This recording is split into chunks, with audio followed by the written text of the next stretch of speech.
ములుగు జిల్లాలో దేవాదుల ప్రాజెక్ట్ని పరిశీలించిన అనంతరం ముఖ్యమంత్రి రేవంత్ రెడ్డి మాట్లాడుతున్నారు. లైవ్లో చూద్దాం. భూసేకరణ కావచ్చు, నిర్మాణానికి కావచ్చు, మెయింటెనెన్స్కి కావచ్చు, అవసరమైన అన్ని నిధులను కూడా సత్వరమే విడుదల చేయడానికి ప్రభుత్వం నిర్ణయం తీసుకుంటుంది. 2001లో 6,000 కోట్ల రూపాయల అంచనాతో మొదలయ్యి 13,500 కోట్ల రూపాయలకు సవరించిన అంచనాలు వచ్చి ఈరోజు 14,500 కోట్ల రూపాయలు ఖర్చు పెట్టినా ఇప్పుడు అధికారులు చెప్తున్నారు 18,500 కోట్ల రూపాయలకి అంచనాలు పెంచితే తప్ప ఈ ప్రాజెక్టులు పూర్తి కావు అని అంటున్నారు. 2001లో 6,000 కోట్లతో ప్రయాణం మొదలైతే ఈరోజు 18,500 కోట్లకి ఈ ప్రాజెక్టుల అంచనా విలువలు పెరిగినాయి. ఇకనైనా ఇక్కడ పులి స్టాప్ పెట్టాలి. దీనికి సంబంధించిన కంప్లీట్ ప్రాజెక్టును పూర్తి చేయడానికి అవసరమైన అంచనాలు అన్నిటిని కూడా సవరించుకొని తీసుకొని వచ్చి మంత్రివర్గంలో ఆమోదింపజేసుకొని పనులను వేగవంతం చేసి ప్రాజెక్టులను పూర్తి చేయండి అని చెప్పి ఈ వేదిక మీద నుంచి స్పష్టంగా అధికారులకు ఆదేశాలు ఇవ్వడం జరిగింది. స్థూలంగా నేను ఒకే మాట చెప్పదలుచుకున్నాను. మహారాష్ట్ర సరిహద్దుల్లో ఉన్న తుమ్మిడిహెట్టి నుంచి భద్రాచలం వరకు గోదావరి జలాల పరివాహక ప్రాంతంలో ఉన్న అన్ని ప్రాజెక్టులు, నేను ఈ ప్రాజెక్టు ఆ ప్రాజెక్టు ఒక్కొక్కటి నేను పేరు తీసుకొని చెప్పదలుచుకోలేదు. అన్ని ప్రాజెక్టుల మీద పూర్తి స్థాయి సమీక్ష చేసి ఎట్లయినా సరే ఈ ప్రాజెక్టులను పూర్తి చేసుకోవడానికి ప్రయత్నం చేస్తాము. ఈరోజు కాళేశ్వరం మహా అద్భుతం అని చూపించిన 2 సంవత్సరాలు మేము వచ్చినప్పటి నుంచి కాళేశ్వరం నుంచి చుక్క నీరు కూడా ఎత్తిపోయకపోయినా భారతదేశంలోనే అత్యధికంగా వరి ఉత్పత్తి చేసిన రాష్ట్రంగా ఈ 2 సంవత్సరాలు 4 పంటలు మనమే మొదటి స్థానంలో ఉన్నాం. గతంలో కల్పించిన భ్రమలన్నీ కూడా అవి భ్రమలే అన్న సంగతి ఈరోజు ప్రజలకు అర్థం కావాలి. సరే, ఏ ఉద్దేశంతో ఏ ఆలోచనతో వాళ్ళు మేడిగడ్డ అన్నారం సుందిల కట్టినరో, ఆ పంపోజులు కట్టినరో, ఆ లిఫ్టులు పెట్టినరో, ఆ నీళ్ళు ఎక్కడికి పోయినా నిధులు ఎక్కడికి పోయినా నేను విమర్శ చేయదలుచుకోలేదు. గోదావరి జలాలే కాదు కృష్ణానది జలాల మీద కూడా చాలా రకమైన అపోహలు కల్పిస్తూ పక్క రాష్ట్రానికి తరలించడానికి మేమే మంగళహారతి పడుతున్నామంటూ ఆరోపణలు చేస్తే కృష్ణానది జలాల మీద పూర్తి స్థాయి చర్చ శాసనసభలోనే తీసుకున్నాము. పబ్లిక్ మీటింగులు పెట్టి వేదికల మీద ఊకదంపుడు ఉపన్యాసాలు వద్దు. ఉమ్మడి రాష్ట్రంలో ఏం జరిగింది, తెలంగాణ రాష్ట్రం వచ్చిన తర్వాత 10 సంవత్సరాలు చంద్రశేఖరరావు గారు, హరీష్ రావు గారు సాగునీటి పారుదల మంత్రులుగా ఉన్నప్పుడు ఏమి జరిగింది, ఉత్తమ్ కుమార్ రెడ్డి గారు సాగునీటి పారుదల మంత్రిగా అయిన తర్వాత ఏం చేసిండో చర్చ చేద్దామని అసెంబ్లీనే వేదికగా చర్చకు ఆహ్వానించినము. కృష్ణానదికి సంబంధించిన సంపూర్ణమైన చర్చ మొన్న జరిగిన శాసనసభలో చర్చ పెట్టినాం, సమాధానం చెప్పినాం, వివరణ కూడా ఇచ్చినాం ప్రజలకు. ఇప్పుడు నా సూచన ఒక్కటే మిత్రులకు, మీ తప్పిదాలను కప్పిపుచ్చుకోవడానికి మా మీద ఆరోపణలు చేయడం వల్ల సమస్య పరిష్కారం కాదు. మీరు తప్పు చేసిందా చేయలేదా అనేది ప్రజలు గుర్తించిండ్రు, ప్రజలు శిక్షించిండ్రు. దాంతోనైనా మీలో మార్పు వస్తుందని, పరివర్తన వస్తుందని మేము ఆశించినాం. ఆ దిశగా మీ మాటలు కనిపించడం లేదు. ఏదేమైనా నేను మిత్రులకు సూచన చేస్తున్నా, గోదావరి నదీ జలాలకు సంబంధించిన వివాదాల మీద కూడా శాసనసభలో చర్చ చేద్దాము. ముఖాముఖి కూర్చొని మీ అనుభవం 5 సంవత్సరాలు హరీష్ రావు గారు, 5 సంవత్సరాలు చంద్రశేఖరరావు గారు సాగునీటి పారుదల శాఖ మంత్రులుగా పనిచేశారు. 10 సంవత్సరాలు వాళ్ళిద్దరే ఈ శాఖను నిర్వహించారు. ఉత్తమ్ కుమార్ రెడ్డి గారు 2 సంవత్సరాలే అయింది నిర్వహించి. 10 సంవత్సరాల మీ అనుభవంతో మీరు సాధించిన విజయాలేంది, మీరు మాకు అప్పజెప్పిన వారసత్వం ఏంది, మాకు అప్పజెప్పిన వారసత్వంలో మేము పాల్పడిన తప్పిదాలేంటివి, మీరు విషయాన్ని విఫలీకరించి సభలో చెప్పండి. ఒకవేళ మేము ఏదైనా సవరించుకునేది ఉంటే సవరించుకోవడానికి మాకు ఎలాంటి అభ్యంతరం లేదు. మేము మేధావులం కాదు, 80,000 పుస్తకాలు చదవలేదు, లేకపోతే మేము ప్రపంచ జ్ఞానులం అని కూడా మేము చెప్పడం లేదు. మేము మనుషులము, మేము చదివి తెలుసుకుంటాం, మేము అడిగి తెలుసుకుంటాం, మేము సూచన చేస్తే తీసుకుంటాం. మేము పరిపూర్ణమైన జ్ఞానం ఉన్నాం, మేము జ్ఞానవంతులమని నేను కానీ మా మంత్రి గారు కానీ చెప్పడం లేదు. మీ అనుభవం 10 సంవత్సరాలు, మా అనుభవం 2 సంవత్సరాలు. మీరు 10 సంవత్సరాల అనుభవంతో మాకు సూచన చేయండి. 2 సంవత్సరాల అనుభవంతో మేము ఆ సూచనలు తీసుకొని ప్రాజెక్టులను పూర్తి చేస్తాము. మూడోది, పక్క రాష్ట్రానికి నీళ్లు తరలించుకెళ్ళడానికి ఈ ప్రభుత్వమే సహకరిస్తుందన్నట్టుగా ఆరోపణలు చేస్తారు. నేను మీడియా మిత్రులను ఇక్కడ ఉన్న వాళ్ళని అడుగుతున్నా, ఎవరైనా ప్రజా జీవితంలో ఉండి తెలంగాణ ప్రజల ఓట్లతోని ఎన్నికైనా ఎవరైనా అయి ఉండొచ్చు. ఆంధ్రప్రదేశ్ నుంచి వలస వచ్చి ఇక్కడ సెటిల్ అయిన వ్యక్తి కూడా ఇక్కడ ఎన్నికల్లో పోటీ చేసి ఇక్కడ ప్రజాప్రతినిధిగా ఉంటే ఆంధ్రప్రదేశ్కి ఎవరైనా సహకరిస్తారా? ఈ ఆరోపణ అతికెట్టన్న ఉండాలి కదా. ఇతరులు తరలించుకోవడానికి మీరు సహకరిస్తున్నారు, మీరే వాళ్లకు నీళ్ళన్నీ వదులుతుండ్రు అని ఇట్లాంటి చౌకబారు ఆరోపణలతోని ఏమీ ప్రయోజనం లేదు. నేను సూచన చేస్తున్నా చంద్రశేఖరరావు గారికి, హరీష్ రావు గారికి, దయచేసి చౌకబారు విమర్శల వల్ల తెలంగాణ గౌరవాన్ని దెబ్బతీయకండి. ఈ ప్రభుత్వానికి ఎలాంటి భేషజాలు లేవు. ప్రతిపక్షం సూచన చేస్తే ఆ సూచనలని నిజంగా అందులో ఏమైనా విషయం ఉంటే వాటిని స్వీకరిస్తాము. మేము చేస్తున్న పనులలో ఇంకా కొంచెం మెరుగ్గా చేయడానికి మీరు ఏం సలహా చెప్తారో చెప్పండి. ఇప్పుడు జనగాం శాసనసభ్యులు పల్లా రాజేశ్వర రెడ్డి గారు వచ్చారు, ఈ వేదికలో పాల్గొన్నారు. వాళ్ళు కొన్ని విషయాలు లేవనెత్తారు, కొన్ని అంశాలు సూచన చేశారు. వాటిని అన్నింటిని కూడా నేను నోట్ చేసుకున్నా. నేను అధికారులకు కూడా ఆదేశాలు ఇచ్చిన. మనం ఎన్నికలు వచ్చినప్పుడు ఎన్నికలు చేసుకుందాం. ఎన్నికలలో సరే తూకిత్తా మైకిత్తా అనేది మీరంటారు, మేమంటాం, అన్న తర్వాత ప్రజలు తీర్పిస్తారు. పార్లమెంట్ ఎన్నికల్లో తీర్పిచ్చిండ్రు, అంతకంటే ముందు శాసనసభ ఎన్నికల్లో తీర్పిచ్చారు, సర్పంచ్ ఎన్నికల్లో తీర్పిచ్చారు. కాదు కూడదు రెఫరెండం అని జూబ్లీహిల్స్ ఎన్నికలంటే శ్రీనివాసరెడ్డి గారు, ఉత్తమ్ కుమార్ రెడ్డి గారు జూబ్లీహిల్స్ రెఫరెండంను స్వీకరించారు. నిన్నగాక మన జరిగిన మున్సిపల్ ఎన్నికలను కూడా మీరు చూసిండ్రు.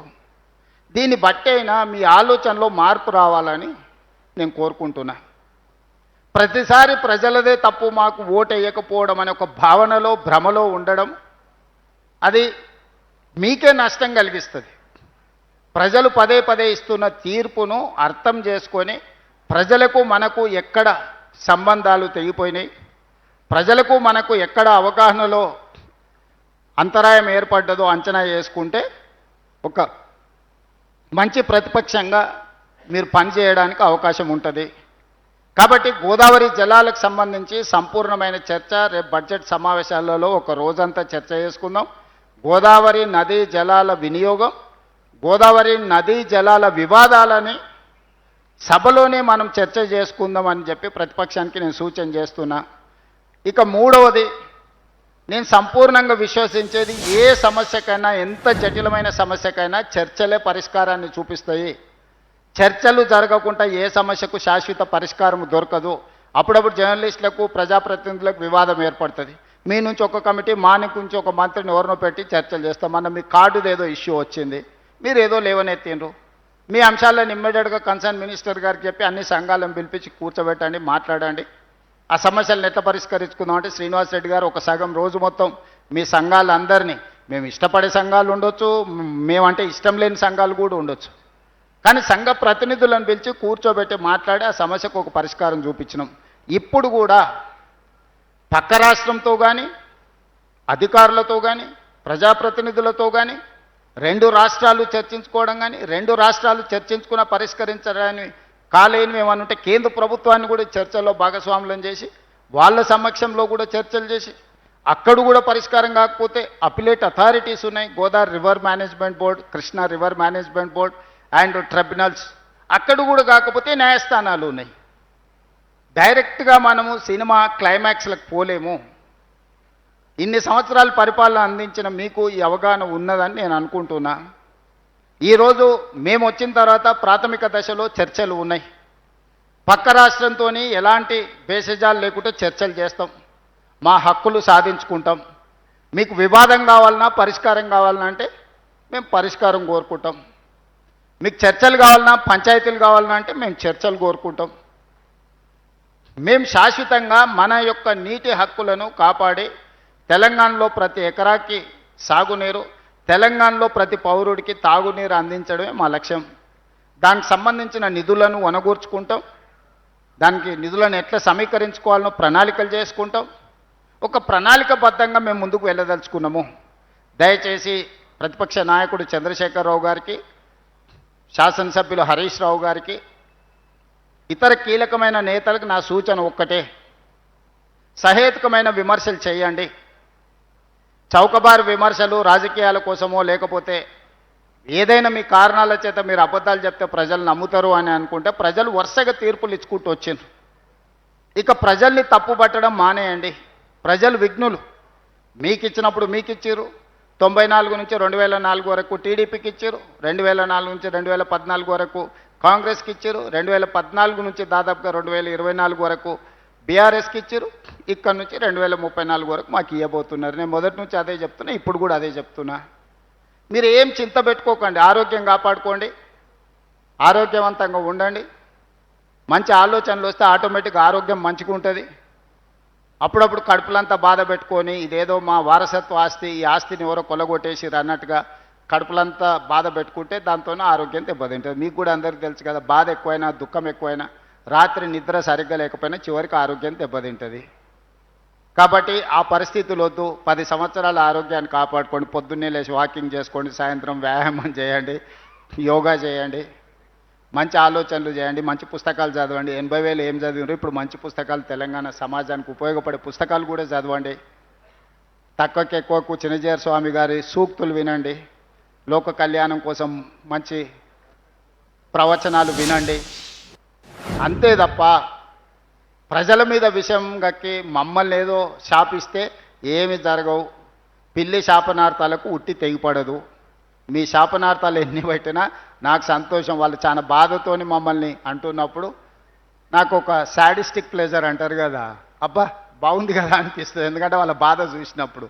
అంత బాధపడుడు మీకు అక్కర్లేదు. ఈ ప్రాజెక్టుల్ని పూర్తి చేస్తాం. గోదావరిలో తెలంగాణకు రావాల్సిన నీటి హక్కులను అన్నిటినీ కాపాడతాము. ఎవ్వరికి ఎలాంటి చింత అక్కర్లేదు. నికర జలాలు, మిగులు జలాలు, వరద జలాలలో అన్నిట్లలో తెలంగాణ హక్కులను, అది గోదావరి కావచ్చు, కృష్ణానది కావచ్చు, హక్కులను కాపాడడమే కాకుండా ఇప్పటి వరకు అపరిష్కృతంగా ఉన్న సమస్యలను పరిష్కరించి ప్రాజెక్టులను అన్నిటిని కూడా నిర్మాణం పూర్తి చేస్తాం. మా శాయశక్తుల ప్రయత్నం చేస్తాం. ఎవరికి ఎలాంటి అనుమానము అవసరం లేదు, ఎవరికి ఎలాంటి చింత అవసరం లేదు. విషయాలు ఉంటే రేపు బడ్జెట్ సమావేశంలో ఖచ్చితంగా ప్రతిపక్షాలకు అవకాశం ఇచ్చి అక్కడ చర్చ చేస్తాం. సహకరించిన మీడియా మిత్రులకు, ఎందుకంటే సన్లైట్ ఫెయిల్ అవుతుంది, త్వరగా ప్రయాణం మొదలు పెట్టేది ఉంది, మళ్ళీ ఒకసారి వస్తా. సమ్మక్క సారలమ్మ జాతర కూడా బ్రహ్మాండంగా జరిగింది, మీకు తెలుసు. తెలంగాణ రాష్ట్రంలో ఒక సౌత్ కుంభమేళాగా నిర్వహించినాం.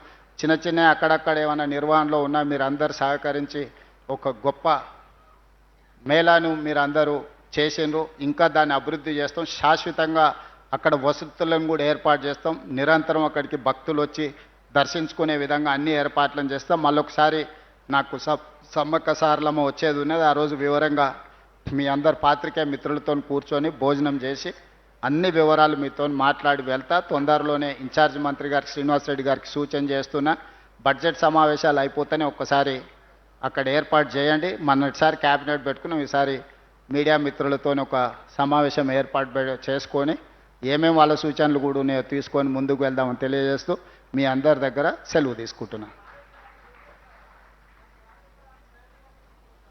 లేదు, ఖచ్చితంగా ప్రయోజనాలకు తీసుకొస్తాం. సాంకేతిక నిపుణులు ఉన్నారు, కంపెనీలతో మాట్లాడుతున్నాం.